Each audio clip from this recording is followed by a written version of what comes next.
Pada presentasi kali ini kami diberi kesempatan untuk mempresentasikan hasil diskusi kami terkait materi geometri non-Euclid. Sebelumnya, perkenalkan kami dari kelompok 2 dengan saya sendiri Juliana Herminawati, ada Kemala Puspita Dewi, Windasari, Mawar Damai Puspitasari, Muhammad Calvin Fernanda, dan Miranda. Adapun pokok pembahasan yang nantinya akan dibahas, yang pertama sejarah geometri non-Euclid, yang kedua perbedaan antara geometri Euclid dan non-Euclid, yang ketiga jenis-jenis geometri non-Euclid, dan yang terakhir pengaplikasian dari geometri non-Euclid dalam perkembangan zaman. Untuk poin pembahasan pertama yaitu sejarah geometri non-Euclid. Euclid menyusun geometri dengan 5 postulat, di mana 4 postulat pertama diterima tanpa diskusi karena kebenarannya jelas dan intuitif. Nah, intuitif yang dimaksudkan di sini adalah kemampuan untuk mengetahui atau memahami sesuatu tanpa dipelajari. Namun, postulat kelima ini menimbulkan perdebatan panjang hingga abad ke-19. Postulat kelima ini diterima tanpa diskusi sehingga para matematikawan berusaha membuktikannya sebagai teorema yang diturunkan dari 4 postulat lainnya melalui metode pembuktian langsung dan tidak langsung. Selanjutnya akan dijelaskan oleh Mawar Damai Puspitasari. Selanjutnya, saya akan melanjutkan pembahasan mengenai sejarah geometri non-Euclid. Untuk pembuktian langsung dilakukan dengan merumuskan postulat kelima Euclid ke dalam format baru sebagai teorema kesejajaran yang lebih sederhana dari postulat kelima Euclid dan membuktikan teorema kesejajaran tersebut dengan menggunakan keempat postulat awal dari geometri Euclid. Untuk pembuktian secara tidak langsungnya dilakukan dengan merumuskan postulat kelima Euclid ke dalam format baru sebagai teorema kesejajaran dengan menegasikan teorema kesejajaran tersebut dan membuktikan menggunakan keempat postulat awal geometri Euclid dengan pembuktian secara kontradiksi atau reductio ad absurdum. Namun, usaha-usaha tersebut tidak membuahkan hasil sehingga nampaklah keunggulan dari geometri Euclid. Namun tanpa kesadaran, ternyata usaha-usaha tersebut memunculkan sistem geometri yang lain yang sekarang dikenal sebagai geometri non-Euclid. Geometri non-Euclid memuat dua geometri. Yang pertama geometri hiperbolik dan yang kedua geometri eliptik.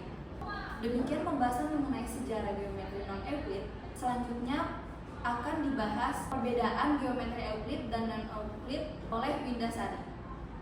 Baik, pada perbedaan antara geometri Euclid dan geometri non-Euclid. Pada geometri non-Euclid didasarkan pada 4 postulat Euclid, namun hanya berbeda pada postulat kelima yaitu mengenai postulat kesejajaran. Kemudian sifat ruang pada geometri non-Euclid digunakan untuk ruang tak datar seperti ruang melengkung atau ruang hiperbolik. Kemudian jumlah sudut segitiga. Pada geometri hiperbolik jumlah sudut segitiga itu kurang dari 180 derajat. Kemudian pada geometri elips jumlah sudut segitiga itu lebih dari 180 derajat. Kemudian garis lurus dalam ruang yang Euclid bukanlah jarak terpendek yang terlihat lurus dalam ruang 3 dimensi, tetapi tetap merupakan jalan terpendek di dalam ruang melengkung tersebut.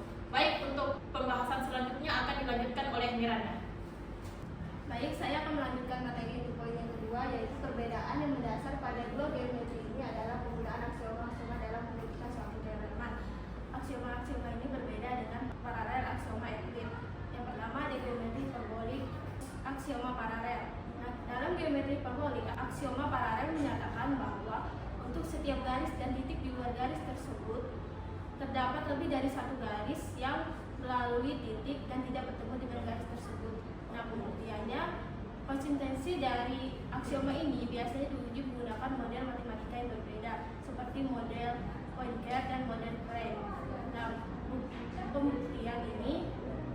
pembuktian aksioma ini melibatkan atau menunjukkan bahwa aksioma-aksioma ini tidak menghasilkan kontradiksi di dalam sistem formal dan sesuai dengan kontradiksi matematis yang diterima. Yang kedua ada geometri elips aksioma paralel. Geometri elips aksioma paralel menyatakan bahwa tidak ada garis yang sejajar dengan garis lain yang melalui titik di luar garis tersebut. Pembuktian, konsistensi untuk membuktikan aksioma ini biasanya menggunakan model permukaan Coulomb sesuatu positif seperti bola. Untuk pembahasan selanjutnya akan dilanjutkan oleh Muhammad Kelvin Fernanda. Baik, untuk pembahasan selanjutnya yaitu tentang jenis-jenis geometri non-Euclid. Jadi geometri non-Euclid ini sudah muncul di pembahasan sebelumnya seperti geometri bola dan geometri hiperbolik. Nah, jadi yang pertama yaitu geometri bola. Geometri bola ini merupakan salah satu contoh dalam bidang geometri yang tidak memenuhi postulat sejajar Euclid. Nah, jadi sebuah garis dalam geometri bola itu adalah lingkaran. Geometri ini tidak ada dua garis sejajar yang berpotongan. Dalam geometri bola, suatu garis selalu berpotongan tepat di dua titik, sedangkan geometri eliptik itu selalu berpotongan tepat di satu titik. Nah, contoh dari geometri bola dalam kehidupan nyata itu yaitu seperti bola sepak, bola kasti, dan banyak lagi yang berbentuk bola. Nah, kemudian yaitu geometri hiperbolik. Dalam dunia hiperbolik, suatu bidang dapat dibentuk dari 4 persegi pada satu sudut. Pola hiperbolik dapat ditemui dalam dunia nyata seperti jamur kuping, terus terumbu karang, dan rajutan yang membentuk geometri hiperbolik. Nah, kemudian permukaan pada pola hiperbolik ini merupakan bidang berdimensi 2. Nah, jadi di dalam jenis-jenis geometri non-Euclid ini ada dua, yaitu geometri bola dan geometri hiperbolik, dan dapat kita jumpai di kehidupan kita sehari-hari. Kemudian untuk pembahasan selanjutnya yaitu akan dibahas oleh Hermala Puspita Dewi. Baik, pembahasan selanjutnya yaitu pengaplikasian dari geometri non-Euclid dalam perkembangan zaman. Nah, saat ini beberapa perkembangan games mulai tertarik untuk memasukkan unsur geometri non-Euclid ke dalam gamesnya. Nah, geometri non-Euclid ini memiliki peran dalam pengembangan algoritma dalam ilmu komputer, terutama pada pemodelan 3 dimensi, grafik komputer, dan realitis virtual.